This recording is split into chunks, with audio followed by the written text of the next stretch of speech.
नमस्कार दोस्तों, आज की इस वीडियो में हम पढ़ेंगे कुबेर नाथ राय द्वारा लिखित निबंध उत्तरा फाल्गुनी के आसपास। वर्षा ऋतु की वर्षा ऋतु के अंतिम नक्षत्र है उत्तरा फाल्गुनी। हमारे जीवन में गदहा पचीसी सावन मन भावन है, बड़ी मौज रहती है, परंतु 27वें के आते आते घनघोर भाद्रपद के अश्विनी संकेत मिलने लगते हैं और तीसी के वर्षों में हम विद्युन्मय भाद्रपद के काम, क्रोध और मोह का तमिश्र सुख भोगते हैं। इसी काल में अपने स्वभाव के अनुसार हमारी शिश्रिक्षा कृतार्थ होती है। फिर 40वें लगते लगते हैं भाद्रपद की अंतिम नक्षत्र उत्तरा फाल्गुनी में प्रवेश कर जाते हैं और 2-4 वर्ष बाद अर्थात उत्तरा फाल्गुनी के अंतिम चरण में जरा और जीर्णता की आगमनी का समाचार काल तुरंत दूर से ही हिनहिना कर दे जाता है। वास्तव में सृजन संपृक्त सावधान सतर्क सचेत और कर्मठ जीवन जो हम जीते हैं वह है 30 और 40 के बीच। फिर 40 से 45 तक उत्तरा फाल्गुनी का काल है। इसके अंदर निक्षेप करते ही शरीर की सट उर्मियों में थकावट आने लगती है। अस्थि जायते वर्धते ये धीरे धीरे शांत होने लगती हैं, उनका वेग कम होने लगता है और इनके विपरीत तीन विपरिणमते अपेक्षयते अपक्षीयते विनश्यति प्रबलता हो उठती है। उन्हें प्रदोष बल मिल जाता है। वे शरीर में बैठे रिपुओं के साथ साथ साठ गांठ कर लेती हैं और फल होता है जरा के आगमन का अनुभव। 45 के बाद ही शीश प्रकाश फूटना शुरू हो जाता है। वातावरण में लोमड़ी बोलने लगती है। शुक और सारिका उदास हो जाते हैं। मयूर अपने श्रृंगार कलाप का त्याग कर देता है और मानस की उत्पल वर्णा मार कन्याएं चौवा चंदन और चित्रसारी त्याग कर प्रवृज्या का बलकल वसन धारण कर लेती हैं। अतः बचपन भले निर्मल प्रसन्न हो, गदहा पचीसी भले ही मधुनी हो, परंतु जीवन का वह भाग जिस पर हमारे जन्म लेने की सार्थकता निर्भर है 25 और 40 या ठेल ठालकर 45 के बीच पड़ता है। इसके पूर्व हमारे जीवन की भूमिका या तैयारी का काल है और उसके बाद फलागम या निमीसिस प्रतीक्षा है। जो हमारे हाथ में था, जिसे करने के लिए हम जन्मे थे, वह वस्तुतः घटित होता है 25 और 45 के बीच। इसके बाद तो मन और बुद्धि के वानप्रस्थ लेने का काल है। दे भले ही 1 मधु 2 मधु असंख्य मधु 60 वर्ष तक भोगती चले, इस 25-45 की अवधि में भी असल हीर रचती है तीसोत्तरी के वर्षों का स्वभाव शाण पर चढ़ी तलवार की तरह है। वर्ष प्रतिवर्ष पर नई धार नया तेज चढ़ता है। 40वें वर्ष तक नया तेज चढ़ता जाता है। 40वें वर्ष तक मुझे क्रोध आता है उन लोगों पर जो विधाता ब्रह्मा को बूढ़ा कहते हैं और चित्र में तथा प्रतिमा में उन्हें वयोवृद्ध रूप में प्रस्तुत करते हैं। मैंने दक्षिण भारत के एक मंदिर में एक बार ब्रह्मा की एक अत्यंत सुंदर तीसोत्तर युवा मूर्ति को देखा था। देखकर ही मैं कलाकार की औचित्य मीमांसा पर मुग्ध हो गया। जो सर्जक है, जो सृष्टि करता है, वह निश्चय ही चिरयुवा होगा। प्राचीन या बहुकालीन का अर्थ जर्जर या बूढ़ा नहीं होता है। जो सर्जक है, पिता है, प्रोफेट है, नई लीग का जनक है, प्रजाता है, वह रूप माधव या रोमांटिक काम किशोर भले ही ना हो, परंतु वह दांत अक्षरा बाल झरा गलितम पलितम मुंडम कैसे हो सकता है?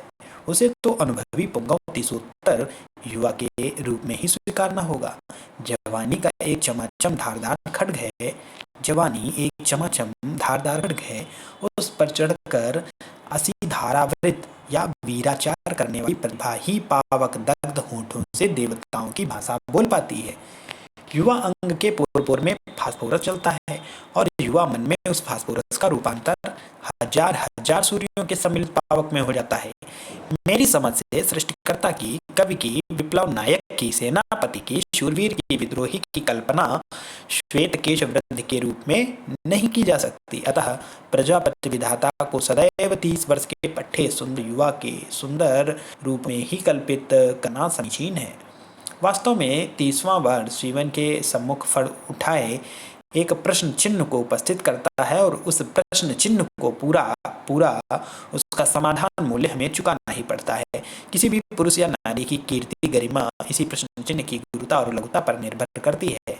गौतम बुद्ध ने 29 वर्ष की अवस्था में गृहत्याग कर अमृत के लिए महाभिनिष्क्रमण किया। यीशु क्राइस्ट ने 30 वर्ष की अवस्था में अपना प्रथम संदेश सरमन ऑन द माउंट गिर शिखर प्रज्वलन दिया था और 33वें वर्ष में उन्हें सलीब पर चढ़ा दिया गया। उनका समूचा उपदेश काल 3 वर्ष से भी कम रहा।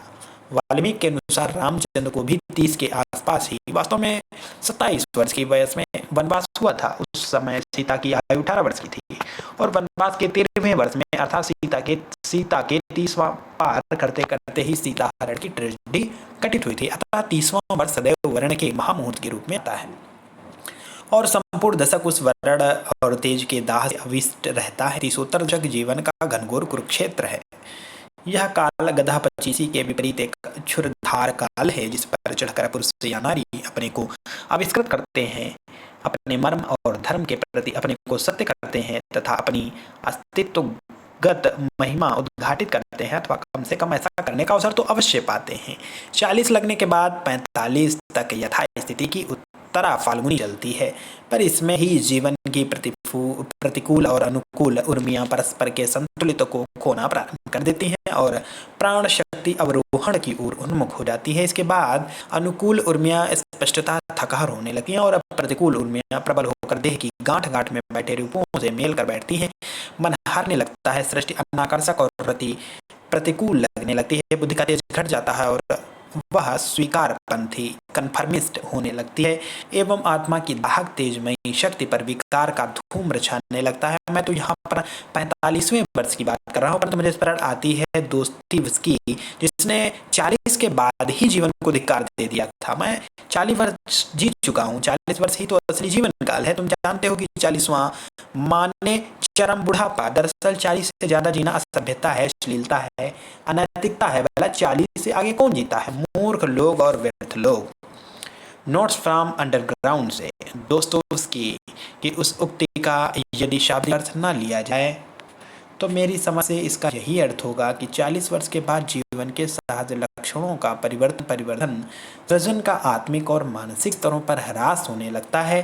पर मैं साठा तब पाठा की उक्ति वाली गंगा की कछार का निवासी हूँ, इसी से इस अवधि को 5 वर्ष और आगे बढ़ाकर देखता हूँ। यद्यपि दोस्तोयेव्स्की के मूल थीसिस मुझे सही लगती है। शक्ति क्षय की प्रक्रिया 40 के बाद ही प्रारंभ हो जाती है, यद्यपि वह अस्पष्ट रहती है।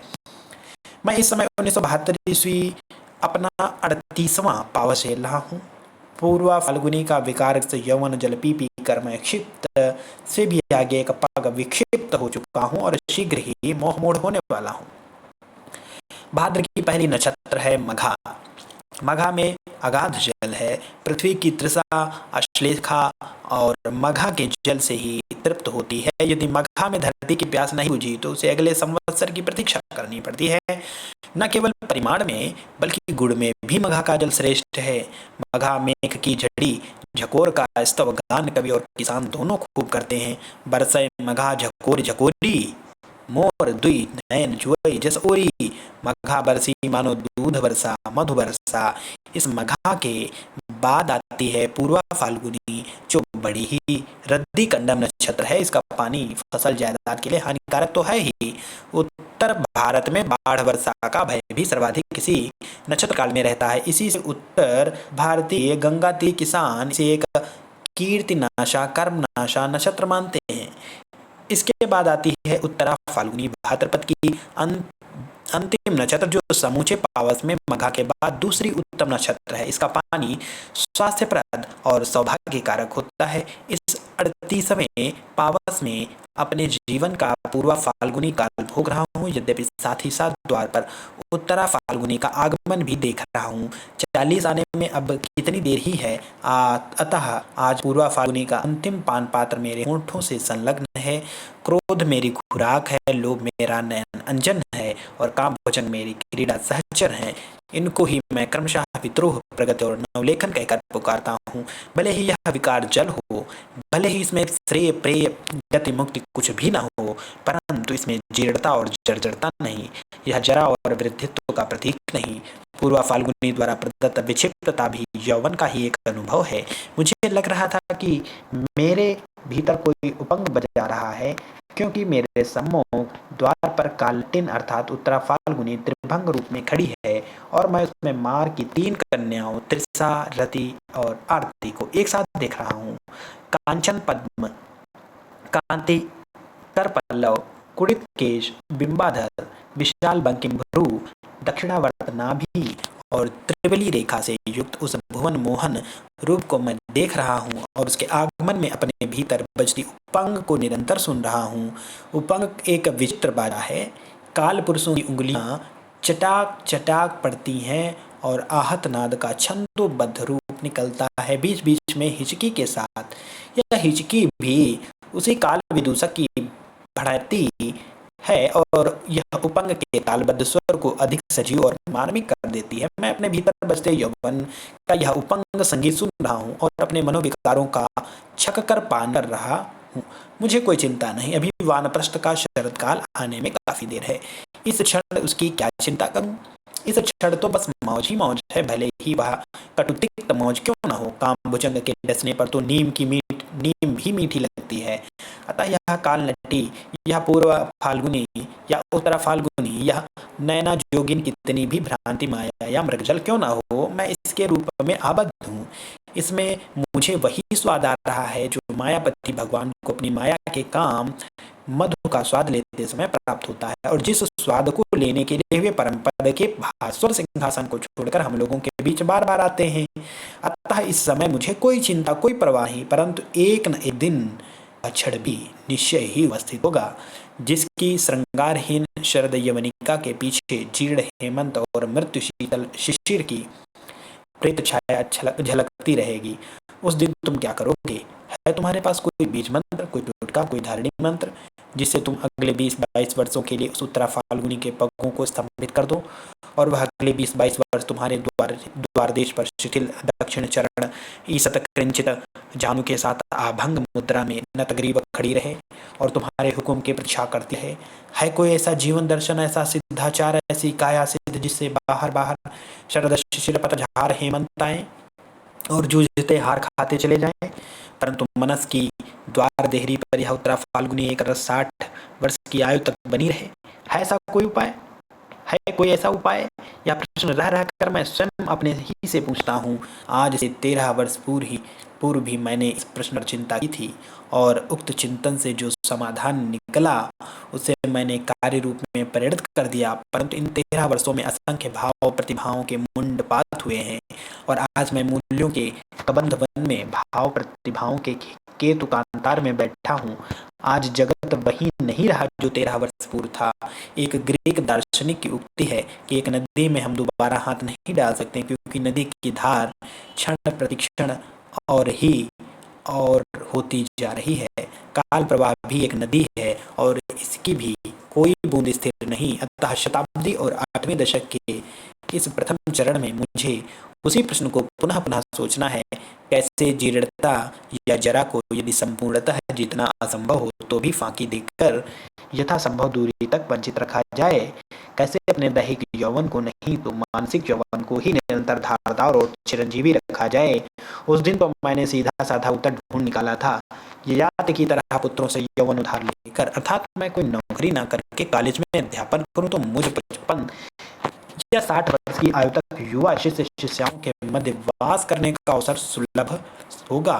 मैं इनकी आशा आकांक्षा उत्साह साहस उद्यमता आदि से वैसे ही अनुप्राणित और आविष्ट रहूंगा जैसे चुंबकीय आकर्षण क्षेत्र में पड़कर साधारण लोहा भी चुंबक बन जाता है।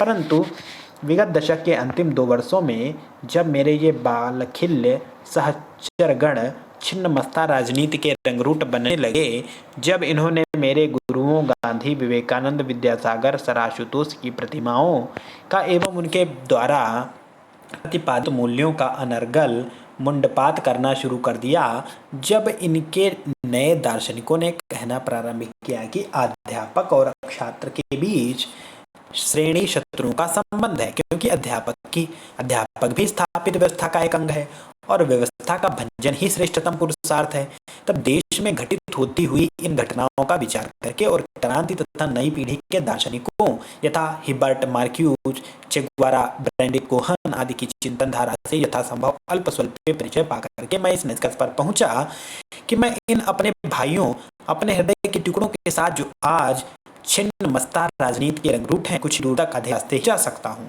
विविध प्रकार के नारों से आक्रांत ये नए पूर्वा का शब्दार्थ होता है रवों, आवाजों या नारों से आक्रांत या पूरित पुरुष। यह याति पुरानी पीढ़ी का प्रतीक है तो पूर्वा नई पीढ़ी का। यदि मुझे यौवन उधार देंगे भी तो बदले में मुझे भी कबंध में रूपांतरित होने को कहेंगे और मैं कैसे अपना चेहरा, अपनी आत्मसत्ता, अपना व्यक्तित्व त्याग दूं। छिन्नमस्त पुरुष बनकर यौवन लेने से क्या लाभ? बिना मस्तक के, बिना अपने निजी नयन मुख कान के इस उधार प्राप्त नवयौवन का नया अर्थ होगा। रूप, रस, गंध और गान से वंचित रह जाऊंगा। केवल शिश्नोदर वाला व्यक्तित्व लेकर के कौन जीवन यौवन भोगना चाहेगा? कम से कम बुद्धिजीवी तो नहीं ही। आत्मार्थ पृथ्वी त्यजेत। अतः मुझे चिर यौवन को इन शिष्य पूर्वाओं की नई पीढ़ी से दान के रूप में नहीं लेना है। 13 वर्ष पहले का चिंतित समाधान आज व्यर्थ सिद्ध हो गया है। मुझे अन्यत्र चिर यौवन का अनुसंधान करना है। कहीं न कहीं मेरे ही अंदर अमृत कला की गांठ होगी, उसे ही मुझे आविष्कृत करना होगा। जो बाहर बाहर अप्राप्य है वह सब कुछ भीतर भीतर सुलभ है। मैं अपने ही हृदय समुद्र का मंथन करके प्राण और अमृत के स्रोत किसी चंद्रमा को आविष्कृत करूंगा। 13 वर्ष पुराना समाधान आज काम नहीं आ सकता। मैं मानता हूं कि समाज और शासन में शब्दों के व्यूह के पीछे पट पाला जा रहा है। मैं बालखिल्यों के क्रोध की सार्थकता को स्वीकार करता हूं, पर साथ ही छिन्न मस्ता शैली के सस्ते रंगांध और आत्मघाती समाधान को भी मैं बेहिचक बिना सुशील मुरवत के अस्वीकार करता हूं। अपना मस्तक काटकर स्वयं उसी का रक्त पीना तंत्राचार वीराचार हो सकता है, परंतु यह ना तो क्रांति है और न समर। पुरानी पीढ़ी का चिरयक्षत्व मुझे भी अच्छा नहीं लगता। मैं भी चाहता हूं कि वह पीढ़ी अब खिजाब आरसी का परित्याग करके संन्यास ले ले। शासन और व्यवस्था के पुतली घरों की मशीन कन्याएं उनकी बूढ़ी उंगलियों के सूत्र संचालन से ऊब गई हैं और उनकी गति में रह रहकर छंद पतन हो रहा है। यह बिल्कुल न्याय संगत प्रस्ताव है कि पूर्व पीढ़ी अपनी मनुस्मृत और कौपीन बगल में दबाकर पुतली घर से बाहर हो जाए और नई पीढ़ी को अर्थात हमें और हमारे बालखिल्यों को अपने भविष्य के यश अपयश का पट स्वयं बुनने का अवसर दे, जिससे वे भी अपने कल्पित नक्शे, अपने अर्जित हुनर को इसी कीर्ति पट पर काढ़ने का अवसर पा सकें। यह सब सही है, परंतु क्या इन सब बातों की संपूर्ण सिद्धि के लिए इस पुतली घर का ही अग्निदाह, पुरानी पीढ़ी द्वारा बुने कीर्ति पट के विस्तार का दाह, उनके श्रम फल का तिरस्कार आदि आवश्यक है? क्या ऐसा सब करना एक आत्मघाती प्रक्रिया नहीं है? इस स्थल पर डॉक्टर राधाकृष्ण या आचार्य विनोबा भावे की राय को उद्धृत करूं तो वह क्रांति के इन दुग्ध कुमारों के लिए कौड़ी की 3 ही होगी। अतः मैं लेनिन जैसे महान क्रांतिकारी की राय उद्धृत कर रहा हूँ। 1922 ईस्वी में लेनिन ने लिखा था, उस सारी सभ्यता संस्कृति को जो पूंजीवाद निर्मित कर गया है हमें स्वीकार करना होगा और उसके द्वारा ही समाजवाद गढ़ना होगा। पूर्व पीढ़ी के सारे ज्ञान, सारे विज्ञान, सारी यांत्रिकी को स्वीकृत कर लेना होगा, उसकी सारी कला को स्वीकार कर लेना होगा। हम सर्वहारा संस्कृत के निर्माण की समस्या तब तक हल नहीं कर सकते जब तक यह बात साफ साफ न समझ लें कि मनुष्य जात के सारे विकास और संपूर्ण सांस्कृतिक ज्ञान को आहरण किए बिना यह संभव नहीं है और उसे समझकर सर्वहारा संस्कृत की पुनर्रचना करने में हम सफल हो सकेंगे। सर्वहारा संस्कृति अज्ञात शून्य से उपजने वाली चीज नहीं और न यह उन लोगों के द्वारा गढ़ी ही जा सकती है जो सर्वहारा संस्कृत के विशेषज्ञ विद्वान कहे जाते हैं।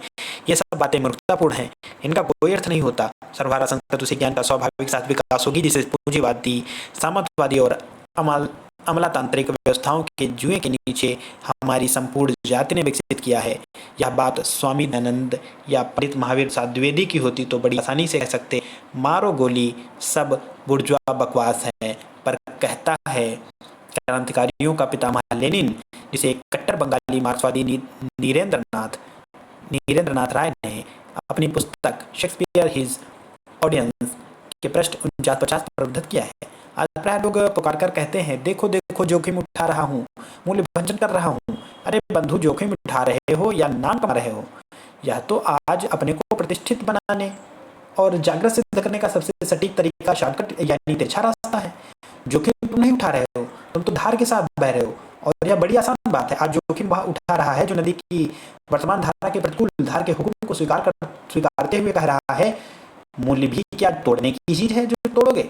वह बदला जा सकता है, तोड़ा नहीं जा सकता। मूल्य स्थिर या सनातन नहीं होता, यह भी मान लेता हूँ, परंतु एक अविच्छिन्न मूल्य प्रवाह, एक सनातन मूल्य परंपरा का अस्तित्व तो मानना ही होगा।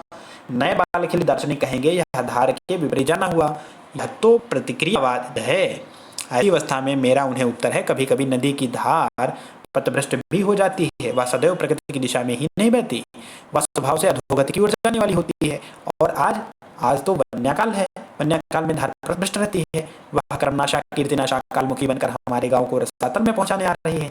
अतः इस क्षण हमारी प्यारी नदी ही शत्रुरूपा हो गई है, और यदि गांव को बचाना है तो हम धार के प्रतिकूल सम्मत करेंगे।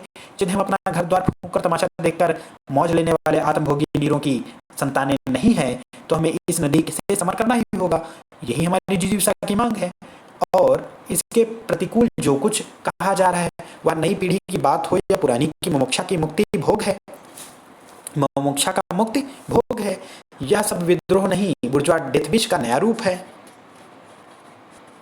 अतः मैं धार के साथ न बहकर अकेले अकेले अपने अंदर की अमृता कला का आविष्कार करने को कृत संकल्प हूँ। बिना रोध के, बिना तट के जो धार है वह कालमुखी वन्या है, रोधवती है, रोधवती और तटनी नहीं।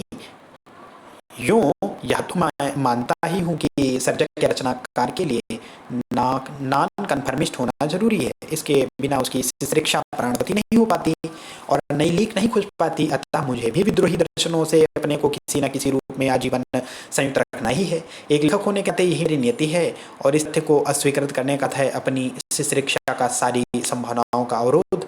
परंतु लेखक, कवि या किसी भी साहित्येतर क्षेत्र के सर्जक या विधाता को यह बात भी गांठ में बांध लेनी चाहिए कि 100% अस्वीकार या नॉन कन्फर्मिज्म में भी रचना या सृजन असंभव हो जाता है। पुराने के अस्वीकार से ही नए का आविष्कार संभव है।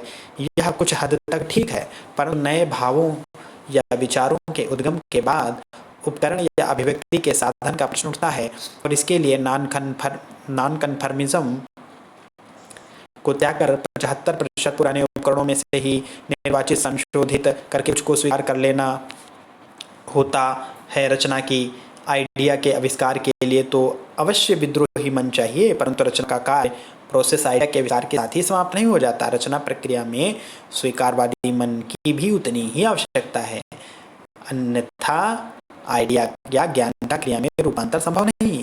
अतः प्रत्येक सर्जक या विधाता जीवन के चाहे जिस क्षेत्र की बात हो, विद्रोही और स्वीकारवादी दोनों साथ ही साथ होता है। 100% अस्वीकार और फैशनेबल दर्शन के प्रति मेरा आक्षेप यह भी है कि यह एक स्वयं आरोपित नो एग्जिट द्वारा या वातायन रहित अवरुद्ध कक्ष है। इसको लेकर बहुत आगे तक नहीं जा सकता है। यह दर्शन, विषय और विधा दोनों की नकारात्मक सीमा बांध कर बैठा है, और इसके द्वारा अपने स्व को भी पूरा नहीं पहचाना जा सकता है, तो स्व से बाहर इतिहास और समझ को समझने की तो बात ही नहीं उठती। यह 100% अस्वीकार का दर्शन कभी अस्तित्ववाद का चेहरा लेकर आता है, तो कभी नवे मार्क्सवाद का, क्लासिकल मार्क्सवाद से भिन्न, और ये दोनों मानसिक बौद्धिक स्तर पर मौसेरे भाई हैं। ये एक ही ह्रासोन्मुखी संस्कृत की संतानें हैं। योग शास्त्र में मन की 5 अवस्थाएं कही गई हैं, क्षेत्र, विक्षेत्र, विमूढ़, निरुद्ध और आरूढ़। ये दोनों दर्शन विमूढ़ स्थिति के 2 भिन्न संस्कार हैं, अतः दोनों त्याज्य हैं। यह बाढ़ वन्या का काल है, नदी अपनी दिशा भूलकर कूल छोड़कर उन्मुक्त हो गई है, अतः बुद्धिजीवी वर्ग से धीरता और संयम अपेक्षित है। घबराकर वन्या की पथभ्रष्ट धार के प्रति आत्मसमर्पण करने की अपेक्षा जल के उत्तरण वन्या के उतार की प्रतीक्षा करना अधिक उचित है। पानी हटने पर नदी फिर कूलों के बीच लौट जाएगी। नदी अपनी शैया यदि बदल भी दे तो भी नई शैया के साथ कोई कूल, कोई अवरोध तो उसे स्वीकार करना ही होगा। यह नया कूल भी उसी पुराने कूल के ही समानांतर होगा। नदी तब भी समुद्रमुखी ही रहेगी, उलटकर हिमाचल मुखी कभी नहीं हो सकती।